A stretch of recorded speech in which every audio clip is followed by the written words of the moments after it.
الحمدللہ رب العالمین والعاقبۃ للمتقین والصلاة والسلام علی اشرف الانبیاء والمرسلین اما بعد اعوذ باللہ من الشیطان الرجیم بسم اللہ الرحمن الرحیم ولا تحسبن اللہ غافلا عما يعمل الظالمون انما یؤخرهم لیوم تشخص فیہ الابصار صدق اللہ العظیم وصدق رسولہ النبی الکریم ان اللہ وملائکتہ یصلون علی النبی یا ایھا الذین آمنوا صلوا علیہ وسلموا تسلیما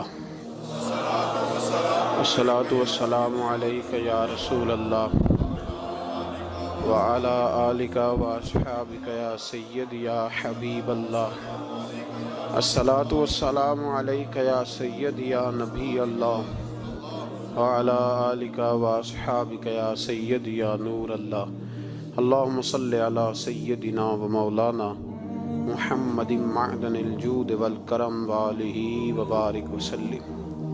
حمد و صلاة کے بعد اسلامی طرز زندگی میں سب سے زیادہ جس چیز پر زور دیا گیا ہے وہ یہ ہے کہ کسی کے ساتھ کبھی بھی زیادتی نہ کی جائے، ظلم نہ ہو. نبی پاک سید عالم صلی اللہ تعالی علیہ وسلم کی تشریف آوری کے جو مقاصد ہیں ان میں میرے محبوب کریم صلی اللہ علیہ وسلم نے جس چیز پر سب سے زیادہ زور دیا ہے وہ یہ ہے کہ میں ظلم ختم کرنے آیا. ظلم نہیں ہونا چاہیے. ایک تو ہے کسی کو مارا جائے، اس کے منہ پر اس کو گالی دی جائے، اس کو ستایا جائے، اس کے راستے میں کانٹا بچھایا جائے، اس کو پتھر سے، تھپڑ سے، ڈنڈے سے، تلوار سے مارا جائے. یہ تو ایک بہت بڑی بات ہے. اسلام یہ کہتا ہے کہ تو اپنے گھر کے اندر بیٹھ کے بھی کسی مسلمان کے خلاف بات بھی نہ کر. اتنا زیادہ پابند مذہب. اپنے گھر کی چار دیواری کے اندر بیٹھ کر بھی کسی مسلمان کی برائی کرنے کی، صرف زبان سے سازش کرنے کی بات نہیں، اس کے خلاف منصوبہ بندی کرنے کی بات نہیں، اس کو لوگوں کو اس کے خلاف ابھارنے یا اکسانے کی بات نہیں، خالی اس کے خلاف گفتگو. اور وہ والا عیب جو اس میں پایا جاتا ہے، وہ عیب جو اس میں موجود ہے، وہ عیب بھی تجھے گھر کے اندر بیٹھ کر نجی اور ذاتی محفل میں بھی بیان کرنے کی اسلام اجازت نہیں دیتا. اور اسلام نے اس کو غیبت کا نام دیا. اور میرے نبی پاک صلی اللہ علیہ وسلم نے فرمایا یہ فعل کہ تو گھر کے اندر بیٹھ کر کسی کی عزت کے بارے میں بات کرے، سمجھ لے تو نے زنا سے بھی برا کام کیا. یہ بدتر ہے زنا سے. یہ جو زیادتی اور ظلم ہے نا میرے بھائی، اس کو اسلام نے اس قدر زیادہ ناپسند کیا اور اس پر اسلام نے اس قدر زیادہ احکامات بیان کیے. میرے نبی کریم صلی اللہ علیہ وسلم نے فرمایا قیامت کے دن اللہ مظلوم کے ساتھ ہوگا. اللہ کس کے ساتھ ہوگا؟ قیامت کے دن اللہ مظلوم کے ساتھ ہوگا. اور یہ لفظ ہیں حدیث مبارکہ میں ابن حجر علیہ رحمہ نے لکھے ہیں، اللہ قیامت کے دن مظلوم کے ساتھ ہوگا. اور اگلے لفظ سنو گے تو حیران رہ جاؤ گے. فرمایا اللہ قیامت کے دن مظلوم کے ساتھ ہوگا اگرچہ وہ مظلوم کافر ہی کیوں نہ ہو. اگرچہ وہ مظلوم، اللہ اس کے ساتھ ہوگا. اللہ قیامت کے دن مظلوم کے ساتھ ہے. اگرچہ وہ والا رٹا نہیں کہ میری برادری کا ہے تو میں نے سپورٹ تو کرنی ہے نا. ہم تو ظالموں کے ساتھ ہوتے ہیں. ہمارے دیہاتوں میں رواج ہے کہ نوجوان کسی کی عزت پر ہاتھ ڈالتا ہے، کسی کی بیٹی کو بھگا کے لاتا ہے تو اس کے دوست اس کی مدد کرنا فریضہ سمجھتے ہیں، اس کو سپورٹ کیا جاتا ہے، اس کو رہنے کو جگہ دی جاتی. ہم یہ نہیں دیکھتے کہ وہ چوک میں لڑائی ہوئی ہے اور ہمارے بچے کی کسی کے ساتھ پٹائی ہوئی تو ہم تو بندوقیں ڈنڈے کلاڑیاں اٹھا کے چلے جاتے ہیں. وہاں جا کے تحقیق پہ پتہ چلتا ہے کہ ظلم تو ہمارے بچے کا ہے. تو پھر مدد کس کی کرنی چاہیے تھی؟ ہم کس کی کرتے ہیں؟ میرے نبی کریم صلی اللہ علیہ وسلم کو اپنی امت سے بڑا پیار ہے، حضور کو بڑی محبت ہے. فرمایا قیامت کے دن لوگ اپنے اپنے ممبروں پہ بیٹھیں گے، پر میں سجدے میں گر کے اپنی امت کی دعائیں مانگوں گا. قیامت میں جو بچے گا وہ میرے نبی پاک کی برکت سے بچے گا. لیکن رسول کریم علیہ الصلوۃ والسلام نے فرمایا ظلم کر کے نہ آنا، تمہاری باقی کمیوں پہ میں پردے ڈلوا دوں گا، ظلم کر کے نہ آنا.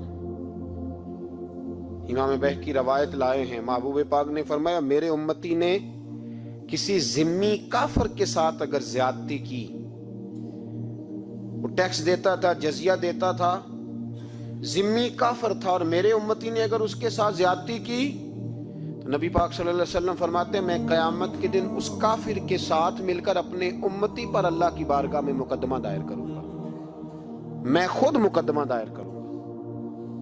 یہاں ظلم کی آندھیاں چلتی ہیں، طوفان چلتے ہیں، لوگ دوائیوں میں ظلم بیچتے ہیں، لوگ تعلیم کے نام پر ظلم کرتے ہیں، لوگ خیر کے نام پر ظلم تقسیم کرتے ہیں. یہاں اللہ اکبر ایسے ایسے رنگ دیکھنے کو ملتے ہیں. اب بنے گا کیا؟ کیا ہر زینب اسی طرح تڑپ کے چلی جائے گی؟ اس کا رزلٹ کیا نکلے گا؟ ہمارے یہاں تو نمبر گیم چلتی ہے، سیاستدان شعر لکھ کے لاتے ہیں، وہ ٹی وی پہ بیٹھ کے دوسرے کو نیچا دکھانے کی کوشش کرتے ہیں. ساری سیاسی جماعتوں کے سربراہوں کو وہاں ہونا چاہیے تھا کہ نہیں ہونا چاہیے تھا؟ کیوں نہیں بولتے آپ لوگ؟ آپ کب بولیں گے؟ ابھی بھی وقت نہیں ہے آپ کے بولنے کا. ان کو وہاں ہونا چاہیے تھا کہ نہیں ہونا چاہیے تھا؟ یہ آپ کے نمائندے ہیں، ان کو ہونا چاہیے تھا وہاں. میرے نہیں ہیں، اللہ جانتا ہے، ایک بھی نہیں ہے ان میں سے، سوال ہی نہیں پیدا ہوتا. ہمارے یہ نمائندے ہوں گے؟ سوال ہی نہیں پیدا ہوتا.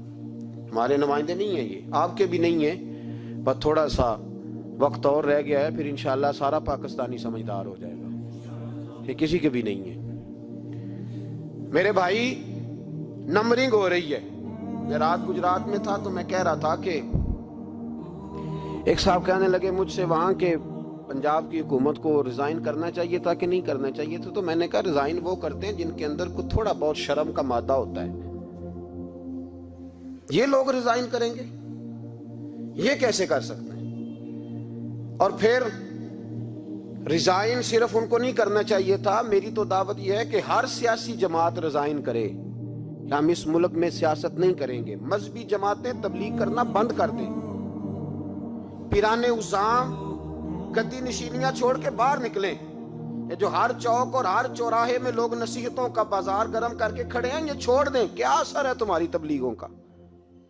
کیا مل رہا ہے قوم کو؟ تمہاری گدیاں کیا تزکیہ نفس کر رہی ہیں؟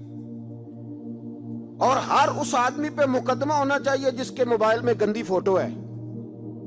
ہر وہ آدمی مجرم ہے جو گند دیکھتا ہے، گند آگے تقسیم کرتا ہے. ایسے ہی ایک دو آدمی کا نام لگا کے چپ کر گئے ہو، صبح قیامت کے دن اس زینب کے خون کے حساب میں مجھے بھی پوچھا جائے گا اور آپ کو بھی پوچھا جائے گا. ہر ایک آدمی دوسرے پہ بوجھ ڈال کے خاموش ہو جاتا ہے. حکومت نے غلط کیا. حکومت بنوائی کس نے تھی؟ کس نے ووٹ دیا تھا؟ برابر کے شریک ہیں ان کے جرموں میں جو ان کو ٹھپے لگاتے ہیں. چپ کر جاتے ہو تنقید کر کے. حضرت سیدنا امام مالک رحمت اللہ علیہ فرمایا کرتے ظالموں کا مددگار بھی ظالم ہوتا ہے. تو ان کو ٹھپے لگانے والا ظالم نہیں ہوتا؟ وہ نہیں مددگار ظالموں کا؟ ابھی تک لوگ کہہ رہے ہیں مولانا آپ سخت جملے کہتے ہیں، آپ سخت جملے کہتے ہیں، آپ بچیں. میں نے کہا تمہیں پتہ نہیں نا، تمہیں خبر نہیں، تم اس زیادتی کا شکار نہیں ہو، تمہیں کیا پتا. میرے ایک چچا کا بیٹا تھا، اکلوتا تھا، وہ رستے میں جاتے ہوئے کسی کی گولی کا شکار ہو گیا. میں تھانے گیا پرچہ کٹوانے، طالب علمی کا زمانہ تھا. جب میں گھر سے نکلا تھا تو میری جیب میں 2 روپے تھے. میرے تو ابا جی بڑی دیر پہلے انتقال کر گئے. چچا کی یہ حالت تھی کہ وہ بیچارے اٹھنے کے قابل نہیں رہے, ایک بیٹا تھا. اور میں جب تھانے گیا تو میں نے پرچہ کاٹنے والے سے کہا کہ قتل ہو گیا ہے, پرچہ کٹوانا ہے. اور ڈاکٹر یہ کہتا ہے, ڈاکٹر یہ مسیحا بنے پھرتے ہیں قوم کے, وہ کہتا ہے لاش کو ادھر رکھو اور پہلے پرچہ کٹوا کے لاؤ, پھر پوسٹ مارٹم کریں گے. اس نے بھی ایک ٹیلی فون کرنا گوارا نہیں کیا. یہ سارے ظالم ہیں اللہ ماشاءاللہ, یہ سب کٹہروں میں آئیں گے, ان سب کو حساب دینا ہے. ان کی گودوں میں بیٹھنے والے مولوی اور پیر سب سے پہلے وہ لٹکائے جائیں گے, سب سے پہلا نمبر ان کا ہے. میں نے جا کے کہا پرچہ, پہلے پرچہ کٹواؤ پھر پوسٹ مارٹم سے. میں نے کہا پرچہ, تو پولیس والا مجھے کہنے لگا ایک پینسلوں کا ڈبہ لاؤ. یہ نمائندے ہیں ہمارے, یہ ہماری حفاظت کرنے پہ ہیں, یہ تمہارے لیے تم نے خود اپنے لیے پولیس بنائی ہے. زینب کا چچا کہتا ہے جب میں تھانے گیا تھا پرچہ کٹوانے, مجھے پولیس والے کہتے تھے اگر مالٹے ٹھنڈے ملتے ہیں تو لے کے آ. اور زینب کا چچا کہتا ہے کہ وہ مجھے کہتے تھے کہ جا نیسلے کی 2 بوتلیں لا, پانی پینا ہے.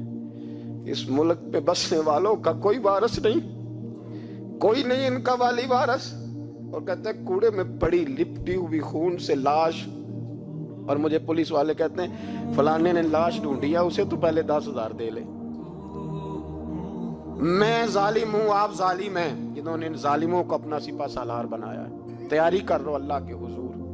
میں نے پوچھا رب کریم سے, مولا تو بتانا رزلٹ کب نکلے گا؟ تو رب کریم نے فرمایا دنیا تو غافل ہو سکتی ہے, وَلَا تَحْسَبَنَّ اللَّهَ غَافِلًا عَمَّا يَعْمَلُ الظَّالِمُونَ. گھر جا کے سورۃ ابراہیم کی آیت نمبر 42 پڑھو. رب فرماتا ہے اللہ غافل نہیں ہے ان لوگوں سے جو دنیا میں ظلم کر رہے ہیں. اللہ ظالموں کے کاموں سے غافل. تو پھر مولا رزلٹ کیا ہے؟ فرمایا انما یؤخرہم لیوم, اللہ نے ایک دن کے لیے یہ فیصلے رکھے ہوئے. رب روز عدالت نہیں لگائے گا, اللہ نے ایک دن رکھا ہوا. تشخص فیہ الابصار, فرمایا میں ظالموں کو اس طرح لٹکاؤں گا کہ لوگوں کی آنکھیں کھلی کی کھلی رہ جائیں گی. میں ظالم کو, رب کریم فرماتا ہے مجھے کوئی غافل نہ سمجھے, وقت آنے والا ہے, وقت آنے والا ہے. حضرت وہاب ابن منبہ رحمت اللہ تعالی علیہ فرماتے ہیں, آپ فرماتے بنی اسرائیل کے اندر ایک بادشاہ بڑا ظالم تھا. اس نے محل تعمیر کرنا شروع کر لیا. محل بن رہا ہے, محل کے بیچ ایک جھونپڑی آ گئی, کٹیا ایک بوڑھی عورت کی. تو بادشاہ نے اس بی بی سے کہا کہ یہ کٹیا, یہ جھونپڑی دے دو, میرے محل کا نقشہ خراب ہوتا ہے.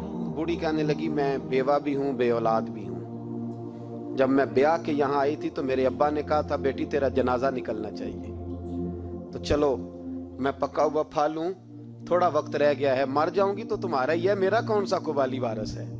چلو زندگی کی جو سانسیں رہ گئی ہیں مجھے یہاں گزار لینے دو. توجہ ہے نا میرے عزیزوں کی, مجھے یہاں گزار لینے دو. بوڑھی منت کرنے لگی. بادشاہ نے کہا نہیں نہیں, تو پیسے لے اور ہمیں خالی کر کے دے جھونپڑی. بادشاہ نے اصرار کیا تو بوڑھی کہنے لگی نہیں میں نہیں دوں گی. وہ اپنے گھر کے اندر بیٹھ گئی. یوں سمجھ لیجئے کہ بلڈوزر تیار کر کے چھپا دیا گیا. 2 4 5 سپاہی کھڑے کر دیے کہ بوڑھی نے کو ساری زندگی گھر میں تو نہیں نہ بیٹھنا, نکلنا تو ہے نا باہر. جب نکلے نا تو فوراً اس کا مکان گرا دو, 2 4 5 10 مستری کٹھے لگاؤ, دیوار بنا دو. اس طرح قبضے ہوتے ہیں. بوڑھی کچھ دیر تو چمٹی رہی گھر کے ساتھ, پھر اس کو نکلنا بھی تھا. جب اس نے سمجھا کہ امن ہو گیا ہے پھر وہ بوڑھی باہر نکلی.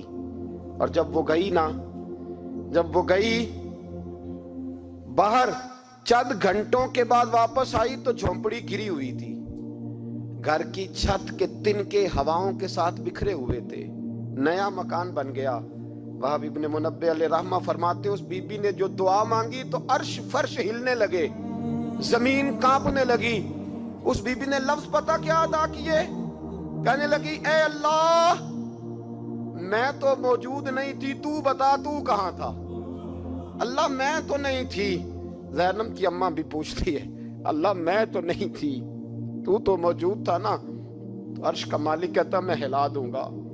ذرا ان علماء کو، مشائخ کو، ان ارباب اقتدار کو دیکھ لینے دو، میری ڈھیل ہے، میں انہیں ہلا دوں گا.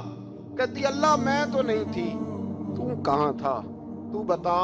رب کریم نے فرمایا جبریل دوڑ کے جا، دوڑ. اللہ حکم کیا ہے؟ فرمایا پلٹ دے اس بستی کو، تباہ کر دے ان لوگوں کو جو ظلم پر چپ رہتے، انہیں تباہ کر دے. دنیا میں قتیل اس سے منافق نہیں کوئی، دنیا میں قتیل اس سے منافق نہیں کوئی جو ظلم تو سہتا ہے بغاوت نہیں کرتا. اس سے منافق نہیں کوئی. منافق بن کے جینا بند کر دو، اب مومن بن کے جینا سیکھو. ان ظالموں کے خلاف بولو. میرے عزیز کہتے ہیں تباہ کر دو بستی کو. بستی الٹ دی، گھر تباہ ہو گئے.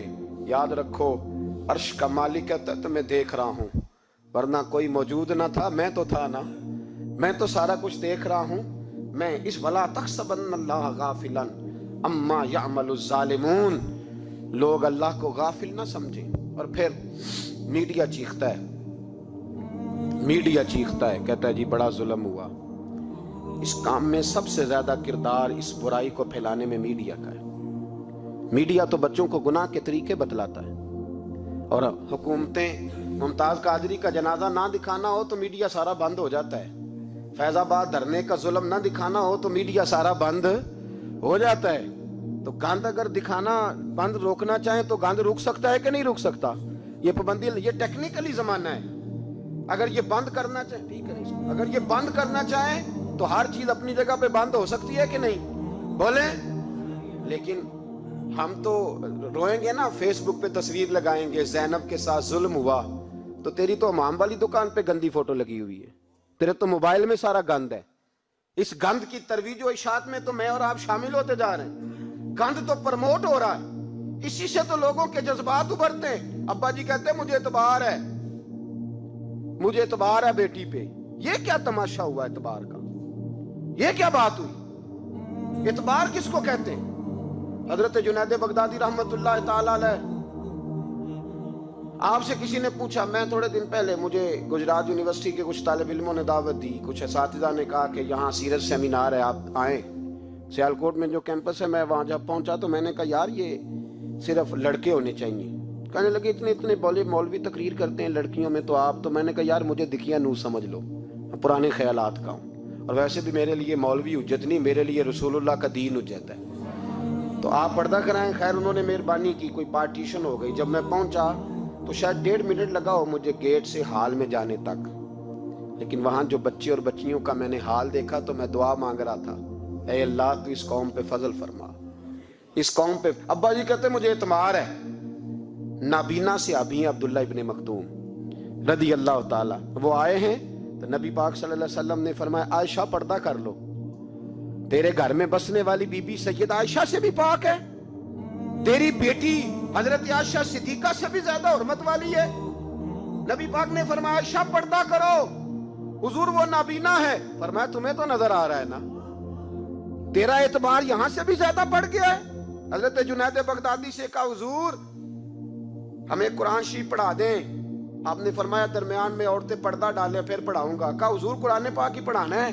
تو حضرت جنید فرمانے لگے پڑھانے والے حسن بصری ہو اور پڑھنے والی رابعہ بصری ہو اور درمیان میں قرآن پڑھا ہو، پھر بھی میں انہیں بغیر پردے کے پڑھنے کی اجازت نہیں دیتا. یہاں تو حال ہی کوئی نہیں. اس گند کو روز پرموٹ کرتے ہو، نوجوانوں کے جذبات بکھرتے ہیں اور بکھرتے ہیں، اور پھر اس کے بعد کہتے ہو کہ آگ نہ لگے. یہ کیسے ہو سکتا ہے؟ تم نے خود آگ لگائی ہے چمن میں اپنے، بے سبب گردش ایام کو الزام نہ دو. تم نے خود نور کا ظلمت سے کیا ہے سودا، کر کے توہین سحر شام کو الزام نہ دو. او بھائی یاد رکھو، جب تک یہ گند رہے گا فحاشی اور عریانی رہے گی. انڈیا کے اندر زیادتی کے واقعات زیادہ ہیں پاکستان کی نسبت. کیوں؟ اس لیے کہ گند زیادہ ہے، فحاشی اور عریانی. اسلام نے تو نظر تک پر پابندی لگا دی، کہا اپنی نظر بھی مومن جھکا کے رکھے. جو چیزیں سبب بن سکتی ہیں ان پر بھی پابندی لگا کے رکھی. ہم توجہ ہی نہیں کرتے، خیال ہی نہیں ہے، اس کو پرموٹ کیا جاتا ہے. اور سب سے دوسری بڑی وجہ یہ ہے کہ مجرم کو سزا نہیں ملتی. مجرم کو سزا